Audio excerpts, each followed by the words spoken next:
Buque de guerra pesado 121, aquí estación Satán, debe alterar su rumbo y regresar inmediatamente al Océano Índico. Si no obedece mi orden, será considerado objetivo.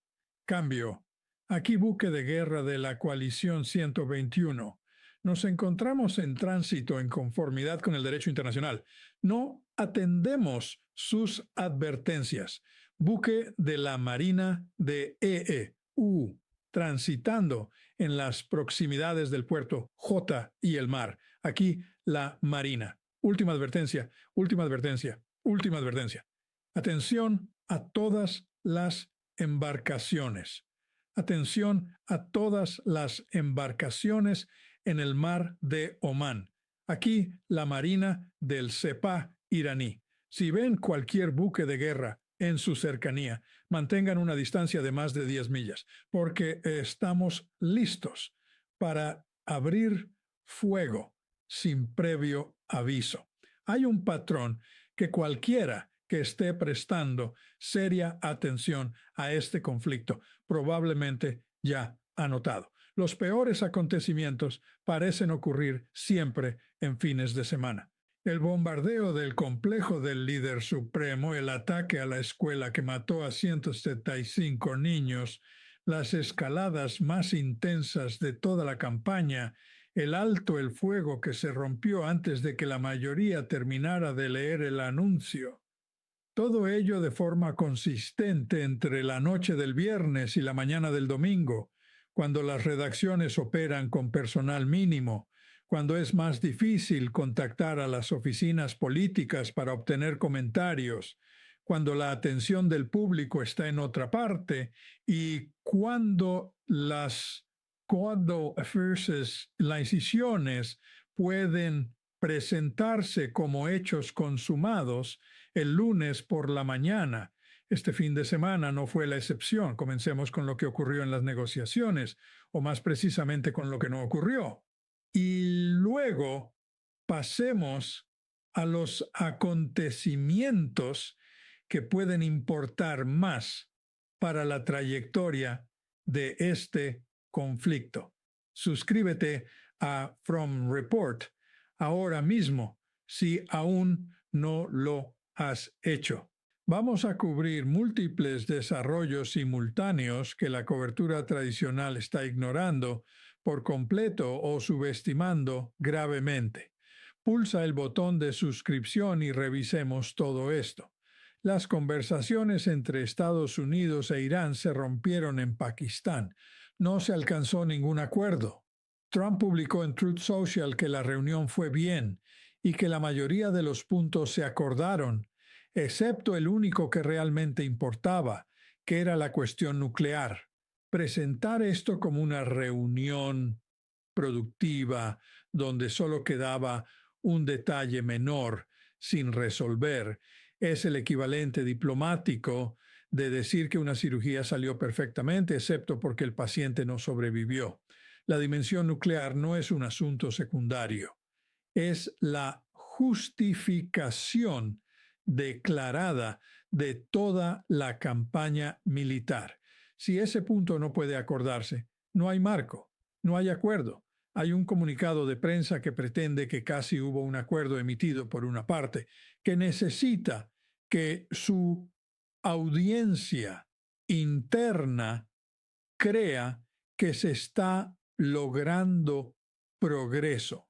Pero aquí está la parte de la historia de Pakistán que no fue cubierta por ningún medio occidental convencional y que puede explicar por qué las conversaciones realmente fracasaron antes de fracasar oficialmente. Mientras los diplomáticos estadounidenses estaban sentados frente a representantes iraníes en Islamabad, mientras la atención mundial estaba centrada en esa mesa de negociación, múltiples buques de guerra estadounidenses se movían silenciosamente hacia el estrecho de Hormuz. La intención operativa, según fuentes militares iraníes confirmadas por medios rusos, turcos, chinos y cataríes, era usar la reunión diplomática como cobertura mientras todos miraban a Pakistán. Los buques se reposicionarían en el estrecho, despejarían las minas desplegadas por Irán y establecerían una presencia física que cambiaría los hechos sobre el terreno antes de que cualquier alto el fuego pudiera impedirlo. Si este relato es preciso, fue una jugada tácticamente inteligente. Usar la mesa de paz como distracción para una maniobra militar que la propia mesa de paz se suponía debía evitar. Irán estaba observando. Irán había anticipado esto. El aparato de inteligencia naval iraní, según esas mismas fuentes, detectó inmediatamente los movimientos de los buques de guerra y activó dos respuestas simultáneas. El canal militar, baterías de misiles, fijaron como objetivo a las embarcaciones que se aproximaban. El canal diplomático. Los negociadores iraníes en Islamabad fueron informados discretamente de que los buques se dirigían hacia el estrecho y de lo que ocurriría si continuaban. El video que abrió esta transmisión, fuerzas iraníes emitiendo una advertencia directa por radio a un buque de guerra estadounidense para que detuviera su avance o enfrentara un ataque, es la evidencia documentada de lo que siguió. El buque de guerra se detuvo, dio la vuelta. Y poco después de eso, las conversaciones en Pakistán colapsaron. La versión estadounidense de estos hechos afirma de forma predecible que los buques estadounidenses cruzaron el estrecho con éxito y que las afirmaciones iraníes de que obligaron a retroceder a los buques son falsas. La versión estadounidense se presentó sin pruebas en video. La versión iraní vino acompañada de grabaciones del intercambio de radio, imágenes satelitales de las posiciones de los buques y confirmación de múltiples fuentes de medios no occidentales que cubrieron el incidente en tiempo real. A estas alturas ya sabes qué versión respalda la evidencia disponible. Pasemos a China, porque este desarrollo cambia todo el panorama estratégico del conflicto, de formas que las declaraciones públicas de la administración Trump han estado confirmando de manera inadvertida. Informes de múltiples fuentes turcas, rusas, chinas y cataríes convergen en una sola afirmación. China ha estado proporcionando a Irán misiles antiaéreos portátiles lanzados desde el hombro, sistemas de defensa aérea portátiles. El tipo de armas que puede llevar un solo soldado, apuntar un solo soldado y usar para atacar aeronaves de baja altitud, helicópteros y drones a corto y medio alcance. Si es cierto, esto representa una expansión cualitativa de la amenaza aérea terrestre iraní, más allá de los grandes sistemas fijos y las baterías móviles que hemos documentado durante este conflicto. A Trump se le preguntó directamente sobre esto en Fox News. Su respuesta fue, en cierto modo, más reveladora que una confirmación directa. Dijo que había escuchado los informes, dijo que dudaba que China hiciera eso porque tiene una buena relación con Pekín. Dijo que tal vez lo hicieron un poco al principio, pero que no cree que lo sigan haciendo. Y luego amenazó a China con un arancel del 50% si se descubre que proporciona equipo militar a Irán. Analiza cuidadosamente esa respuesta. No está negando los informes, está expresando la esperanza de que no sean ciertos mientras reconoce que podrían serlo.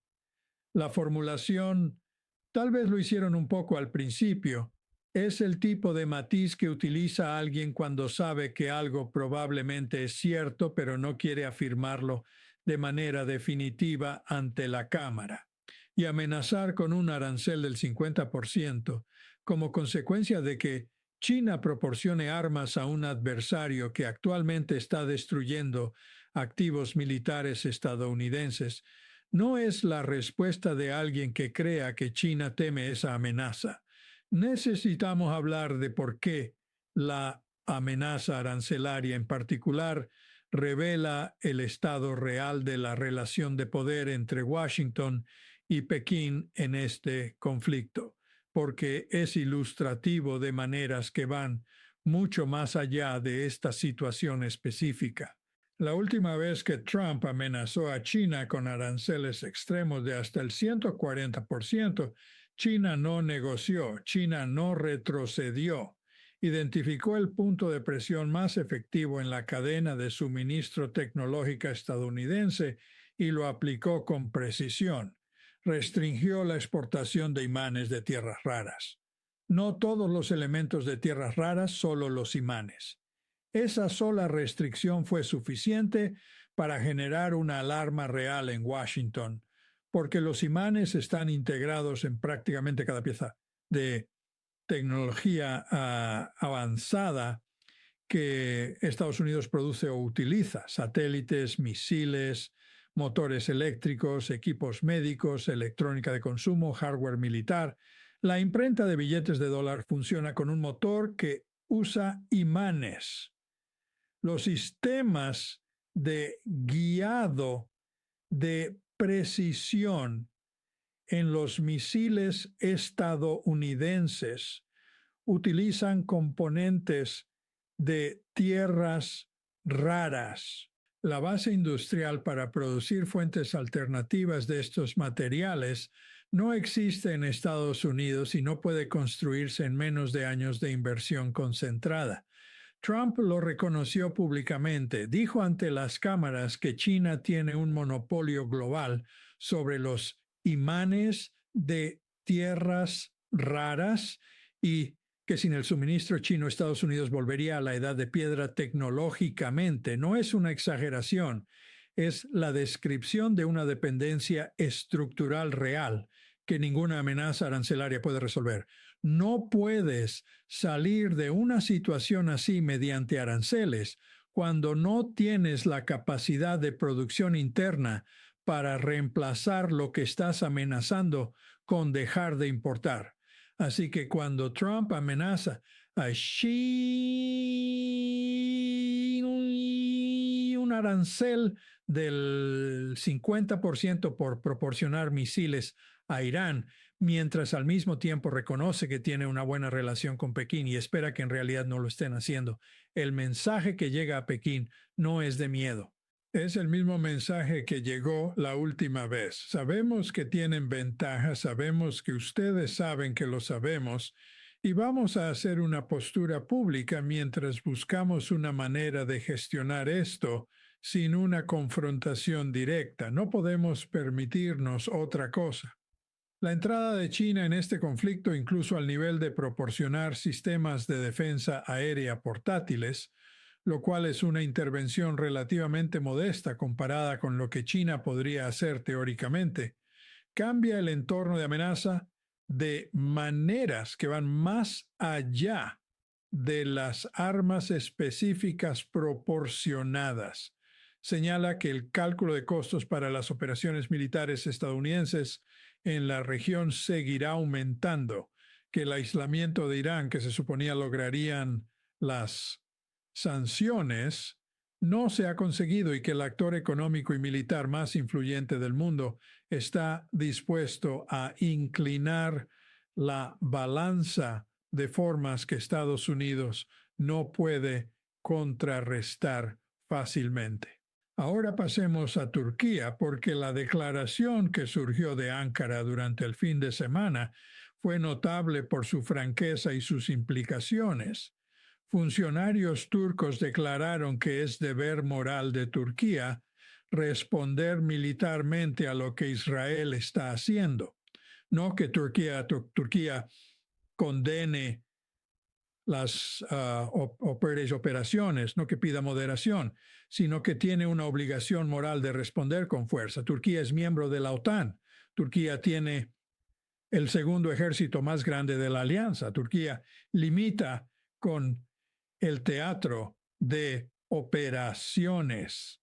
El presidente turco Erdogan ha estado avanzando hacia esta posición durante meses.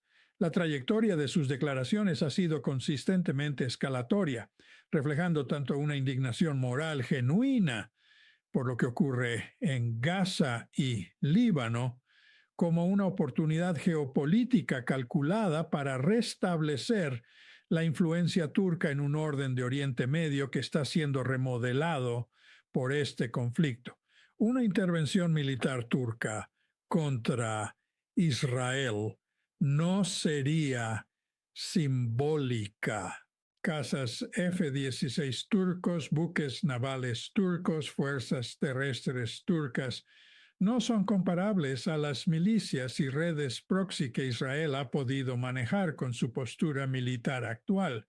Una confrontación militar directa con Turquía activaría preguntas sobre las obligaciones de la OTAN que la alianza ha estado tratando desesperadamente de evitar.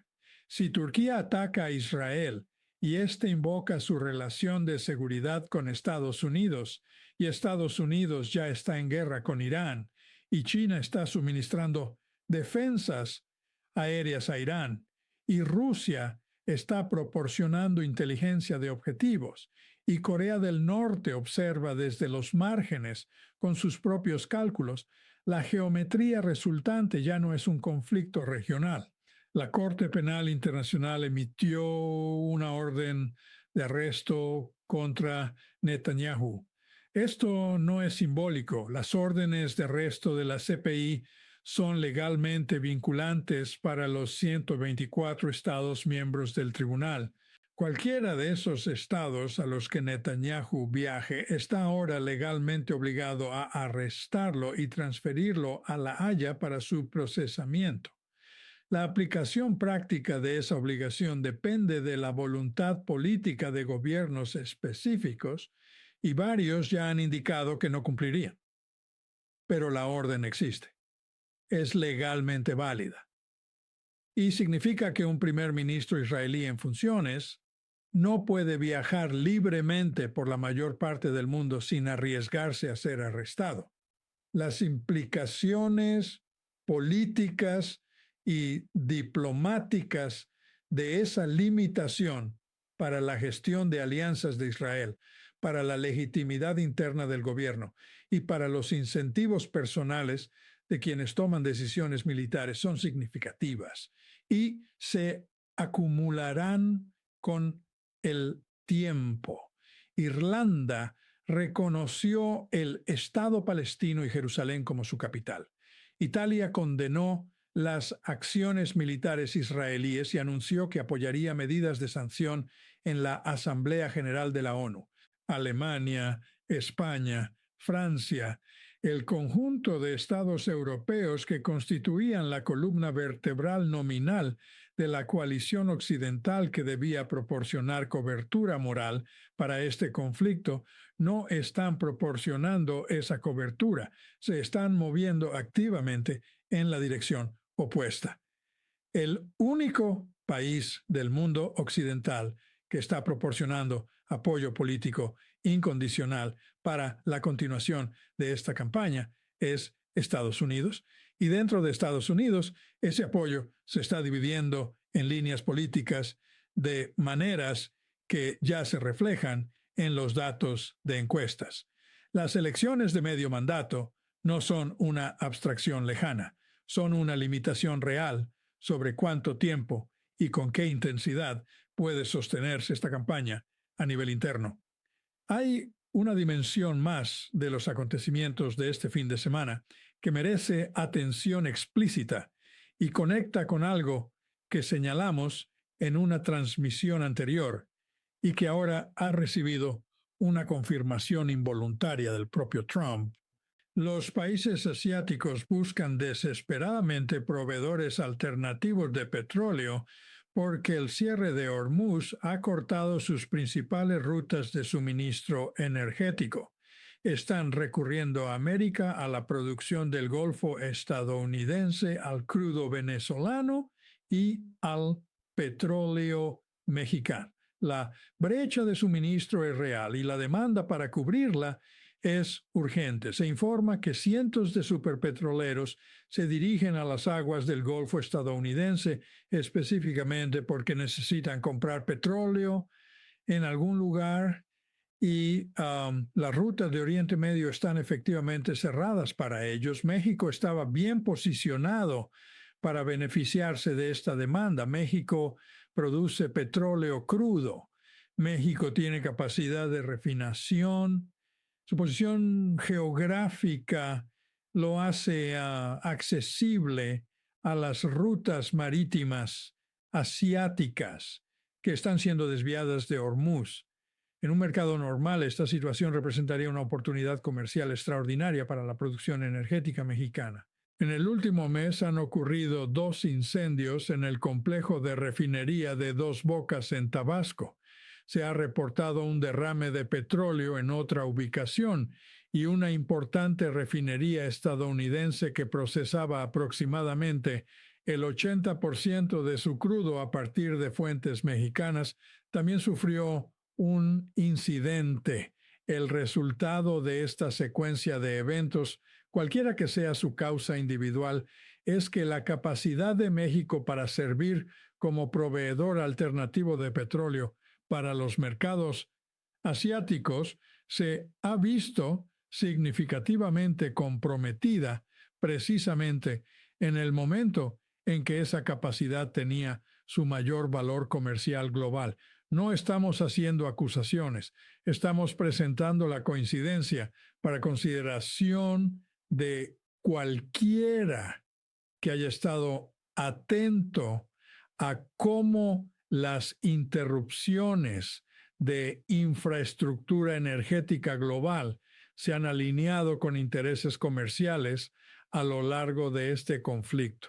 Trump apareció en Fox News esa misma mañana y celebró que cientos de superpetroleros se dirigían a las aguas del Golfo estadounidense para comprar petróleo. Rechazó en 2 ocasiones responder a la pregunta directa del periodista sobre si las interrupciones del suministro mexicano estaban relacionadas con ese cambio en los patrones de compra. El periodista preguntó, Trump cambió de tema 2 veces. Este es el panorama completo al final de esta transmisión. Las negociaciones colapsaron en Pakistán después de que Irán detectara buques de guerra estadounidenses intentando usar las conversaciones como cobertura para un movimiento militar hacia el estrecho y los obligara a retroceder bajo amenaza. China está proporcionando a Grenadier Consortium misiles antiaéreos a pesar de las amenazas arancelarias de Trump, que Pekín ya ha demostrado no temer. Turquía describe la intervención militar contra Israel como una obligación moral. La CPI ha emitido una orden de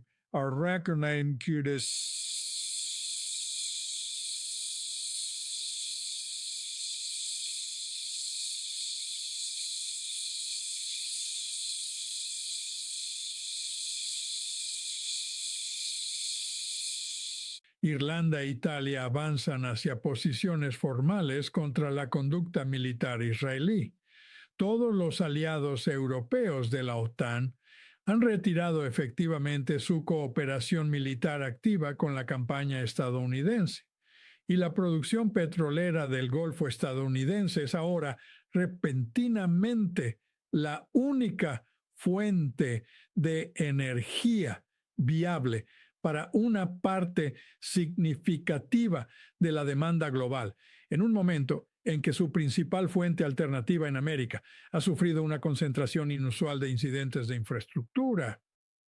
La guerra que se suponía terminaría en 2 semanas está generando ahora un entorno estratégico en el que China está entrando en el conflicto, Turquía amenaza con entrar, Rusia ya participa mediante medios indirectos y Estados Unidos se está quedando sin activos militares y sin socios diplomáticos al mismo tiempo. La respuesta de Trump a todo esto fue publicar en Truth Social que la reunión en Pakistán fue bien.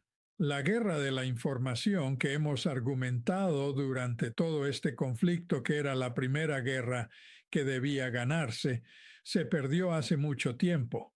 Lo que estamos viendo ahora es cómo la guerra física y la guerra financiera alcanzan esa derrota inicial. Seguiremos rastreando cada desarrollo, cada buque obligado a retroceder, cada envío de misiles chinos, cada ultimátum turco, cada incendio en refinerías, cada orden de la CPI y cada pieza del panorama completo que las fuentes oficiales intentan ocultar aquí en From Report todos los días. Suscríbete ahora a este canal, comparte este video con todos en tu red que merecen entender lo que realmente está ocurriendo. Únete a nosotros en vivo de lunes a viernes. Nos vemos en el siguiente.